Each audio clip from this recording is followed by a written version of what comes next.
how did we get here to a place of unaffordability for just regular everyday citizens? And how do we get out of this? How do we actually make things more affordable? How do we get there? So inflation is more money chasing less goods. That was as simple as he made it. If you print more money in Canada, if you just have the bank create all this money and you put it into the market and you have less goods, well, the price of everything goes up. It's kind of that whole discussion over if you create scarcity, if you and you have an abundance of money, then everything becomes more expensive. It's not a new problem. The same problems have been around for 3,000 years. They've been repeated. And Copper Nose was a ruler who they cut the edges off coins. Yeah. And when people walk around with these edges cut, they rub your nose and you have copper in your nose. And that was because they were making new coins with the old money. It doesn't matter what if it was coins or paper dollars or if it's currency in Canada that's digital or whatever there. If you create more of something and you have less products, you create inflation. That's just what it is. And we saw it in spades. And Canadians, I think they saw it everywhere, but mostly at the grocery store, where in 2020, a basket of goods that was $100 now costs about $127 or 134. I think it's around that number. Yeah, I can't go to the grocery store without spending $80 for just a And little what's bag the result stuff. here in this region? And this is why affordability is the number one issue of this election, bar none. It's the fact that 1/3 of our region, one of every 3 houses, are food insecure. And food insecurity means that they're making choices to not buy meat, not buy vegetables.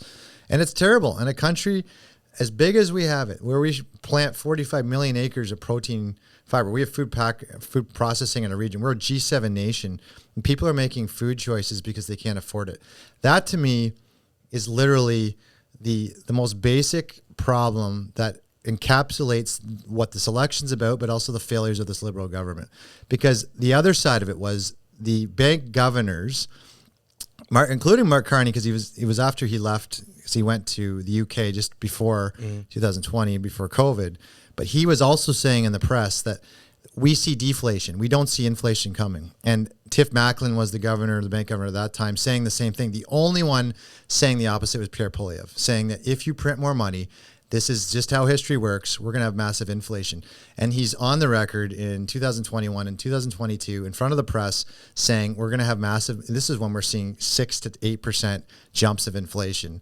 And he was saying, you keep printing this money, it's going to continue to happen. And it did. So the premise now, even with the platforms that have been released, Pierre Poilievre, why he's so good and why he's such a different choice is he actually brought a budget or a platform for the election where our deficits are half what Mark Carney's are. And he was a bank governor. He's supposed to have the better resume.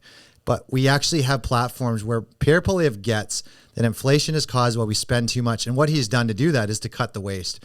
He's cutting $10 billion a year from consultants. I mean, we hired 140,000 employees in Ottawa, and we're still spending $20 billion a year in consultants. Why? So he's cutting half of that out. We're looking at waste for money that we've spent, not all of it, but some of the money we're sending overseas. Some we have to do, but some we don't. And it's ideas again at home where people can't afford to move out of their parents' basements. We have people right now when I'm door knocking that are spending 100% of their income on rent. That used to be something unheard of, but it was also disallowed. It was always a maximum of 30% of your income could be spent on rent. But we're in such an affordability crisis. Housing, food, cost of living as a whole, even as I've talked about more pocketbook issues in the House of Commons, which are your cell phones, even if you want to fly in this country, or, if we look at grocery store and banking, all those things to me we're paying double that any other nation does. And why? And what for? It's because it's an affordability issue. So as much as Trump has been an issue, I think what I frame this election as is every party will stand up to Trump. Now, no one wants to be the 51st state, but only one party is standing up for affordability, and that's the Conservative Party.